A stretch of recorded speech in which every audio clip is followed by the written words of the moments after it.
Hello everyone, my name is Shandip Banerjee. In this channel, I talk about different educational softwares and how can we simplify our online learning experience. Today, I wanted to talk about Google Classroom and how you can keep your classroom organized. If you wanted to watch similar content in future, please consider subscribing to this channel. In this video, I am going to share some of the tips which will help you to keep your Google Classroom organized and use it in efficient way. So without wasting much time, let's get into the first point right now. Now let us talk about our first tip of this particular video, and that is to keep our Stream tab clean. So currently I'm in Google Classroom homepage where I have multiple classes available. I created these classes earlier for demonstration purposes. So you can see that multiple classes are there. So let me select any of the class, maybe this class 9. If I click on that, it will open that classroom page. Now you can see the Stream tab is the default landing tab. And whenever you are opening any classroom, this particular tab where it lands in. In this particular tab, you can see there are multiple things there. What was the assignment, when it was posted, it is for what, if I used rubric or not, and to how many of the students it was assigned. Everything is there in case someone is already marked or graded. So you can see this is a bit cluttered. I purposefully kept it in this way so that I can show you that how you can keep it clean. Though it's a demo class, you can see that multiple entries are there. But for your cases, whenever you are actually using it during your day-to-day classes, this particular page may get very cluttered. So let me show you how you can control that. So if you go to this top right part of the page, you can see this gear icon. So if I click on that, a new page will open. This is our class setting page, and this setting is specific to this particular class, class 9. Now let me scroll down. You can see there are a couple of options there. First one is stream, and this particular stream option, you can see there is a drop down. If I click on that, there will be 3 options. Let me click on that. Now you can see there are 3 options. The first one is already selected. That is, students can post and comment. So teachers can post and student can also comment, and they can also create a new post. So that's the settings currently we have. Second option is students can only comment. So students will not be able to create a new post, but definitely they will be able to comment. Once teacher will create a post, they will be able to comment on top of that. And last option is only teachers can post or comment. So in this option, students will not be able to create a post, then they will also not be able to comment. So what I would suggest you from my experience to select the last one, only teachers can post and comment. Once we are selecting this option, we are blocking access for students, so they will not be able to comment. They will also not be able to create a new post. So these are the 2 options I would suggest. Let me just click on this drop down and let me select hide notifications. So these are the 2 options I selected. If I click save now, it will save these newly added settings. And now we are back to our Stream tab again. Now if you see, it's showing that settings have been saved. And if I scroll down, you can see there are only 2 entries. These 2 announcements which I sent earlier, only those are visible. All other assignments, to how many students it was assigned to, how many turned in, all those attachments, nothing is visible. So this is the way you can keep your Stream tab clean, and this is your tip number 1. Now coming to the tip number 2. Tip number 2 is usage of topics to keep your classwork tab clean. Just now we talked about Stream tab and how to keep this particular tab clean. Now if I go to the next one, classwork, you can see that I have created multiple topics. If you see, I created science, geography, mathematics, English, all these topics I created already, and I arranged those assignments inside that.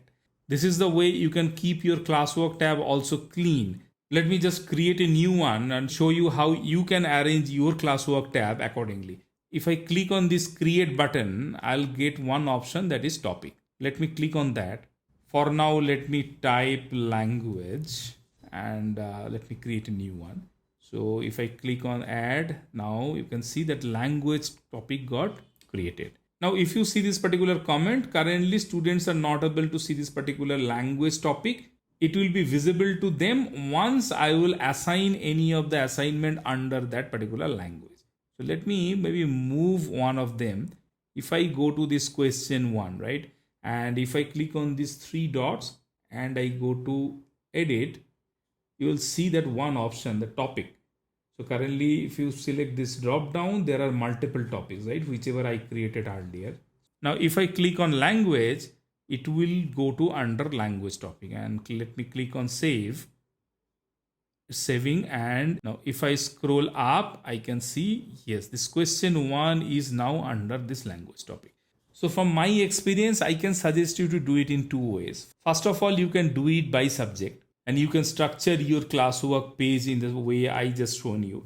Another useful way is to do it on week basis. So maybe week 22, week 23, what are the assignments, material post are there, that also you can arrange accordingly. So this completely depends on you, how you wanted to structure your class as per your need. I wanted to show you this particular option of topic so that you will be able to keep your classwork tab clean. So this is all about tip number 2, where you need to use topic to keep your classwork tab clean. Now coming to tip number 3, that is to use date and day in your assignment name so that you will be able to find out it later very quickly. And this will be same for your students also. So let me show you that how you can do it. If I click on this marks tab now, you can see now there is one dashboard is showing that how many assignments were assigned, who have submitted, who are missing, all those details are there. If we check on this header, you can see this week 10 Monday, week 10 Tuesday, week 12 Friday. That's the way I organized it earlier. These all are dummy assignments, so it's not from a real class. So I just created it for the demonstration purposes.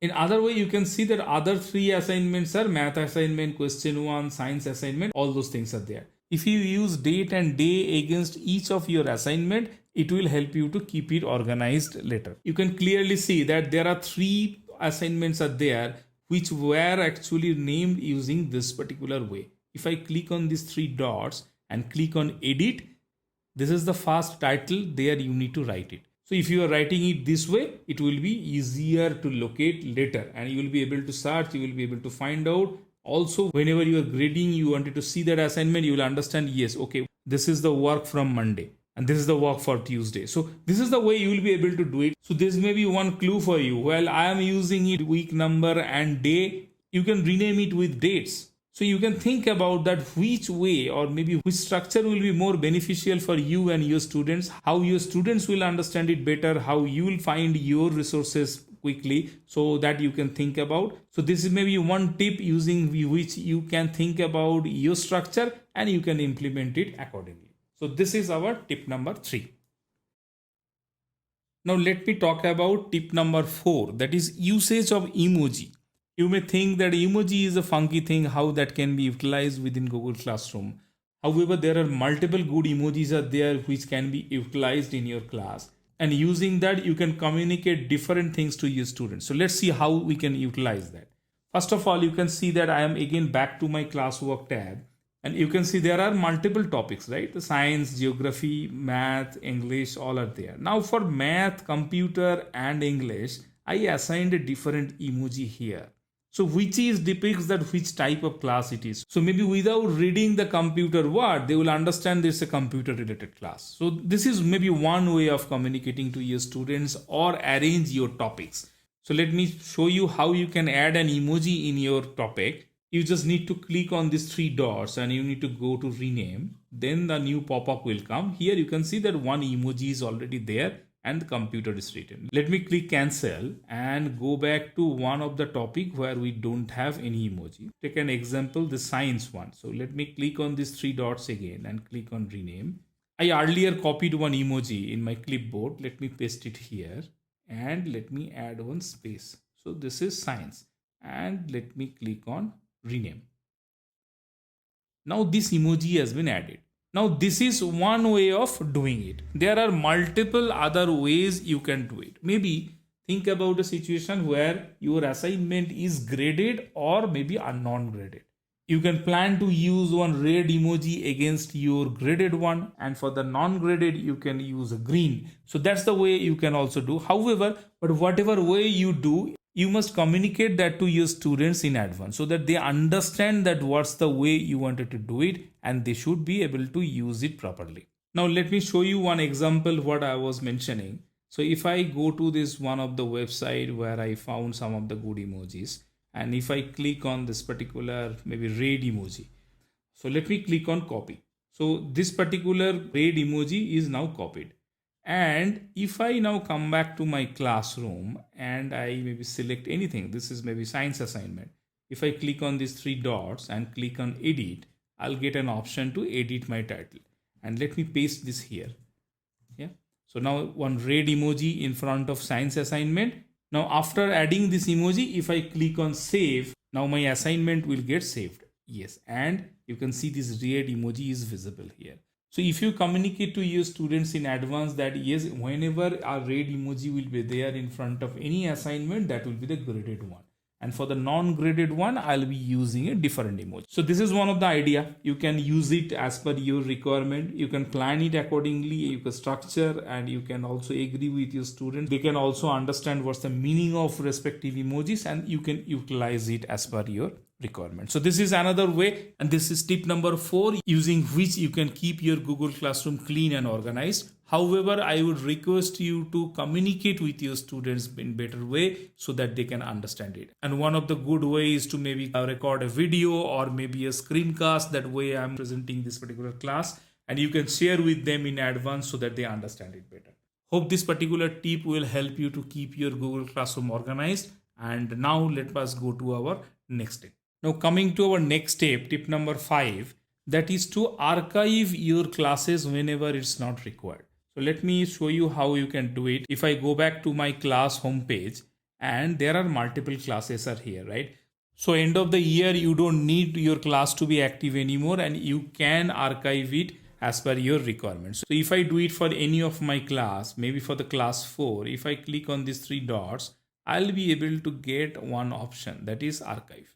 If I click on archive, what it will do, it will move my classes to archive view. Now, once you are doing, you need to understand couple of things. Once you are archiving, all of the grades related to that particular archive class will not be available. So this is a recommended option. Once your session will end and you don't need that particular class anymore, you can archive it to keep your classroom dashboard clean. So if I click on archive, now this class 4 will disappear. Yes. Yeah, now this particular class 4 is not there. Now how to find that? If you go to this menu bar and you scroll down, you can see one option is archive classes. If I click on that, it will open all archive classes here. And in this page, you can see there are multiple classes which I archived earlier. Now if I click on these three dots again and I click on restore, it will come back to my normal page. By mistake, you have done something, you wanted to restore it back, you can click on restore. It will come back to your Google Classroom homepage. If I click on classes again, you will be able to see that class 4 is there. So this is tip number 5, to archive your old classes to keep your Google Classroom dashboard clean. So let us move to our last and final tip, using which you can keep your classroom clean. Now coming to our final and last tip of this particular video, to use different pictures for your different classes. So whenever you are taking multiple classes and your students are also common across all those classes, it will help them to identify for which class they are clicking on and they are getting into.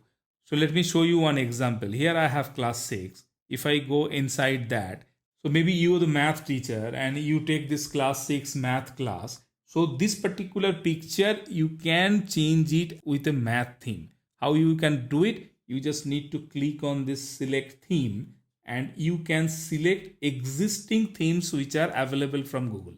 In this gallery view, you can see there are multiple options. So if I go to this math and science, I'll be able to something related to math. If I click on this particular theme and select class theme, this theme will get changed and it will show you something related to math. So this is one example.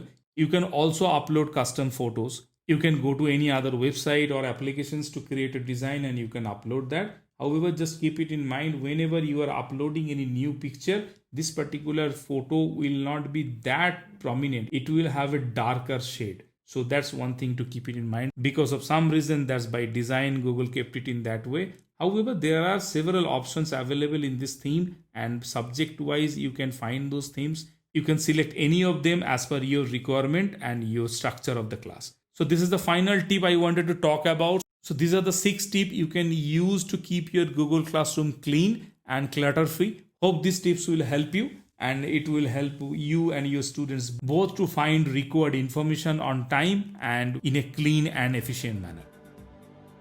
Hope this video was helpful and you will be utilize these steps to keep your Google Classroom organized. If you like this video, give it a thumbs up.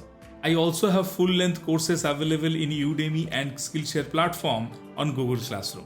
Using that course, you can learn everything required to know about Google Classroom in a single place. You may refer the links available in the description tab to check those out.